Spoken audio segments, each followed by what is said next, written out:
Right. So data-driven strategies. Um, every small business owner, freelancer, entrepreneur, you name it, needs to get a grip on this stuff. We got some really insightful stuff from a couple experts. Yeah. And we're going to dive deep into how to make data work for you, Yeah. not against you. Absolutely. So to kick things off, let's talk about strategy. What does it actually mean? Oh, it's kind of funny because a lot of people confuse strategy with tactics. Yeah. But they're totally different things. It's like, think about planning a road trip across the country, right? That's your strategy. Okay. But then you have to figure out, okay, are we going to take the scenic route or are we going to stick to the highway? That's tactics. I love that. So strategy is that big picture. Okay, so how would I apply that to like my business? Let's say I want to launch a new product. Is that my strategy? So that's more of a goal. Okay. Your strategy is like the whole plan, the overarching plan of how you're actually going to launch that product successfully. And that means understanding your market, understanding your competitors. Who are you trying to reach? And then figuring out the best way to get to them. Got it. So it's kind of like setting that direction and then all those steps to get there. Exactly. One of the experts actually had this framework that I thought was really interesting. It's called the Sentient Strategy Framework. And it talks about being aware of your environment and making conscious choices. It's brilliant because it forces you to think critically about your business and where it fits in the world. You know, it's not just about reacting to trends, but really kind of anticipating them and positioning yourself for success proactively. I like that. Yep. But how do we actually put this into practice? Yeah. You know, how do we take all this data and turn it into an actual plan? Well, one of the experts broke it down into a few steps. The first one is identifying those factors that can really move the needle for your business. And that could be anything from, you know, customer behavior, market trends, to your own internal strengths and weaknesses. What are you really good at? So understanding those internal and external forces. Exactly. And then the next step is you got to kind of run these factors through some litmus tests. You know, ask yourself some tough questions. Like, is this factor really impactful? Mm-hmm. Can we actually influence it? This helps you kind of prioritize your efforts and focus on the things that really matter. That's so key. So easy to get overwhelmed with all the data. It is. And lose track of that big picture. So once we've kind of identified these key factors and we've run them through these litmus tests, what's next? Then you got to assign accountabilities. So who's responsible for gathering data on each of these factors? Who's going to analyze it? Who's going to turn those insights into action? So it's kind of like you're creating that system of ownership Exactly. and accountability to make sure that this data is actually being used Yes. to drive those decisions. And speaking of data, one expert introduced this concept called the data maturity scale. And it's basically a framework for assessing how effectively you're using data, but across 3 different time zones. Okay. The past, the present, and the future. Okay. I'm intrigued. Tell me more about these time zones. Okay, so think of it like this. Analyzing past data. That helps you understand what happened and why. Maybe you see this big spike in sales during a certain promotion. Okay. That's valuable information for future campaigns. Then there's present data, which gives you like real-time visibility into what's going on in your business. How many people are on your website right now? What are they clicking on? This can help you make adjustments on the fly to improve performance. So being both reflective and responsive. Exactly. And then there's future data, which is like the realm of prediction. This is where you use data science to forecast trends and make proactive decisions. So for example, you might analyze purchasing patterns to predict future demand for your products. So it's kind of like having this crystal ball for your business. It is. But I mean, for someone like me, a small business owner, how do I even begin to use this data maturity scale? Well, it doesn't have to be complicated. Okay. You start by honestly assessing where you are on the scale for each of these time zones. Maybe you're fantastic at analyzing past data, but you haven't really tapped into the power of predicting future trends. The data maturity scale just helps you pinpoint those gaps and create a roadmap for improvement. Okay. So figuring out where you are, what you're good at, what you need to work on, Exactly. and creating a plan. And then how do you know if your data-driven strategy is actually working? Right. That's where setting clear metrics comes in. Yeah. What are those key performance indicators? What do you want to track? Is it website traffic? Is it sales conversions, customer satisfaction, whatever it is, you got to identify those KPIs and then set short-term and long-term goals for each one. So those measurable targets. So Exactly. you can actually track your progress and make adjustments. And this is where a lot of businesses stumble. Okay. They get so caught up in gathering all this data, but they forget to actually use it to make decisions. Right. They lack accountability, Yeah. they don't have the right infrastructure, Mhm. or they're just not monitoring their results closely enough. It's like having a fancy sports car, but you never take it out of the garage. It's easy to get so lost in the data It is. and kind of forget about the goal. Yeah, it's about using the data as a tool to drive your business forward, Absolutely. not just a way to collect interesting facts and figures. So one area where data can make a huge impact is content marketing. Oh, yeah. And one expert really dove deep into this and laid out a framework for creating content that not only resonates with your audience, Yes. but also drives real measurable results. And I think what stood out to me most about this is that they really emphasized understanding your audience Okay. through data. It's not just about demographics anymore, you Right. know? It's about really digging deep into their behavior, their motivations, their pain points. So how do we actually gather those insights? By analyzing everything. Your website, traffic, social media engagement, even user feedback and reviews. What are they consuming? What are they sharing? What are they saying? This paints a much clearer picture of what they're looking for and how you can provide value. So it's like being a detective, It is. uncovering those clues about your audience and their needs. Absolutely. One thing I struggle with is creating content that actually converts. That's a really common challenge. I spend hours writing blog posts, social media updates, Yeah. but I don't even know if it's actually helping drive sales. Well, this expert suggests using data to optimize your content for different stages of the customer journey. So, for example, at the top of the funnel, you might create educational content Okay. to attract new visitors.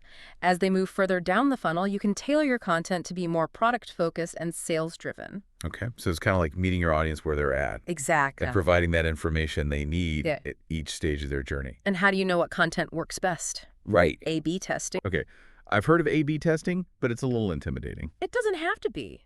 There are so many easy-to-use tools out there Okay. that can help you set up and run A/B tests, even if you're not a tech whiz. That's good to know. So let's say we've got this awesome data-driven content strategy.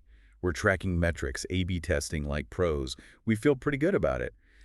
The work doesn't stop there though, right? You got it. I mean, data's always changing. Our strategy has to change too. Yeah, it's about regularly tracking those key performance indicators, those KPIs that we talked about, and being willing to adjust your approach based on what you learn. So it's not a set it and forget it thing. No, It's got to be constantly monitoring. it's like sailing a boat. Okay. You don't just set your course and then go take a nap. Right. You're constantly checking your compass, Right. adjusting your sails, making sure you're on track to reach your destination. So we're all captains navigating this sea of information. We are. But even the best captains make mistakes. They do. What are some common pitfalls that you see businesses fall into when they're trying to implement these strategies? One of the biggest ones is not assigning clear accountability. You need somebody who owns the data, who analyzes it, and makes sure it's actually being used to drive decisions. So it's like having a treasure map but no one to read it. Exactly. What about bad data? Oh, that's crucial. Bad data leads to bad decisions. One expert suggests that you start by identifying the root cause of the problem. Is it a technical issue with how you're collecting the data? Are there like misaligned expectations about what the data is supposed to be showing? So kind of like detective work again. It is. Figure out why it's off before you can actually... fix it. It could be something as simple as clarifying definitions or formulas, or it could be as complex as investing in better data visualization tools. Another challenge I've seen is not having the right infrastructure in place. Yes. Whether that's the tools and technology you're using Yes. or the skills and expertise of your team. It's a huge one. So if your team is great at collecting data, but they have no idea how to analyze it, that's a problem. You might need to invest in some training or consider bringing in a data analyst. Sometimes the problem is a lack of communication between departments. So it's like having all the ingredients for a delicious meal, Yes. but no one to actually cook it. You got it. It's about making sure everyone has access to the data they need and that there's a system in place for sharing insights and collaborating effectively. Because remember, data is only as valuable as the actions you take based on it. Exactly. It's like having all the pieces of the puzzle, but nobody can put it together. You need that clear strategy and the Right. right people in place to make sense of it all. And something that came up a lot in what we were looking at is speed and Yeah. agility. Oh, absolutely. One expert said, if you're not moving fast, you're falling behind. It's so true, especially today. It is. I mean, things are changing so fast. Absolutely. New apps, new platforms, consumer behavior is evolving constantly. All the time. And our competitors, they're not just sitting around. Yep. You got to be a cheetah to keep up. Exactly. You got to be able to adapt quickly, Yeah. make decisions on the fly, seize those new opportunities as they come up. And this is where data can be a secret weapon. Okay. How can data help me move faster? Well, by tracking those right metrics, you can spot trends early on, identify those potential problems before they become huge headaches, make those course corrections before it's too late. So it's kind of like having that radar system It is. that can alert us to those changes in the landscape. Exactly. Could you give me like a real-world example of how this would work? Okay, so remember that company we talked about earlier who was doing the in-person fitness classes? Uh-huh. When the pandemic hit, they were able to pivot to online classes within a month. Wow. They had actually planned to make that shift over the course of a year. Yeah. But by being data-driven and agile, they were able to adapt so quickly and survive a major disruption. That's amazing. It is. So they took a potential disaster and turned it into an opportunity. They did. For growth. Exactly. That's the power of agility.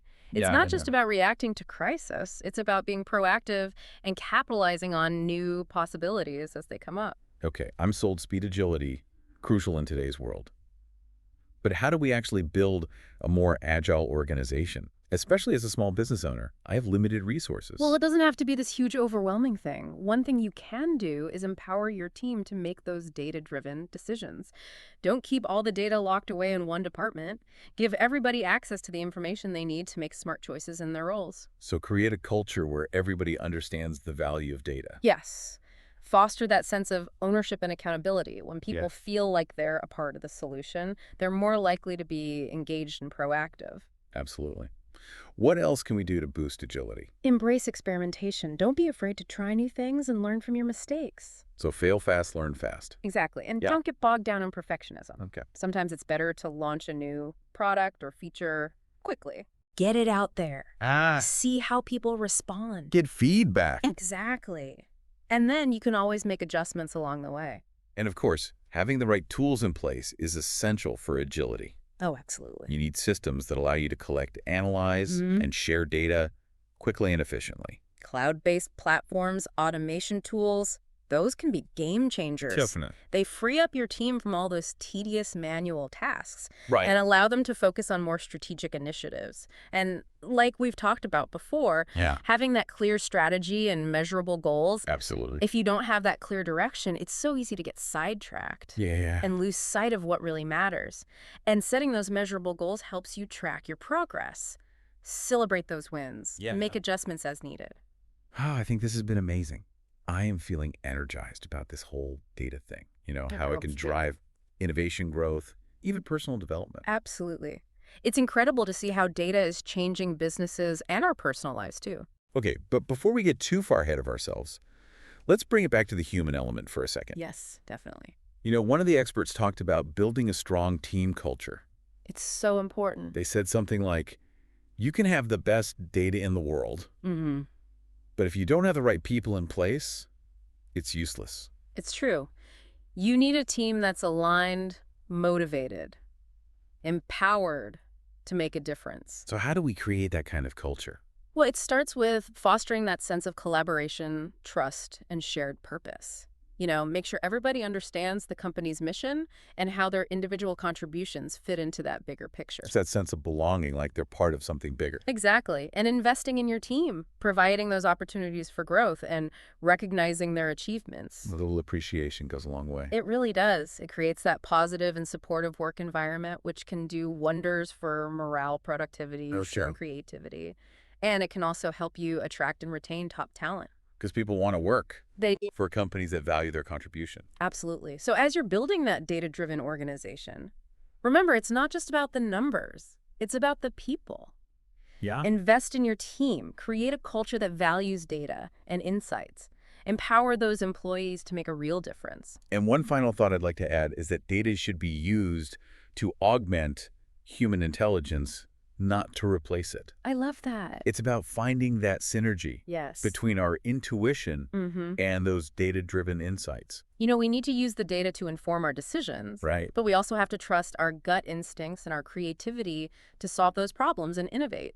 So it's about finding that balance. It is. Using data as a tool to enhance our abilities, not to dictate our every move. This reminds me of a conversation I had recently with a musician friend. Oh, interesting. Tell me more. He was talking about how some musicians are now using AI to compose music. I've heard of that. Yeah. And he said that while AI can create some interesting melodies and harmonies, it lacks the soul and the emotion that comes from a human composer. Right. So the AI can create the technical framework, Mm-hmm.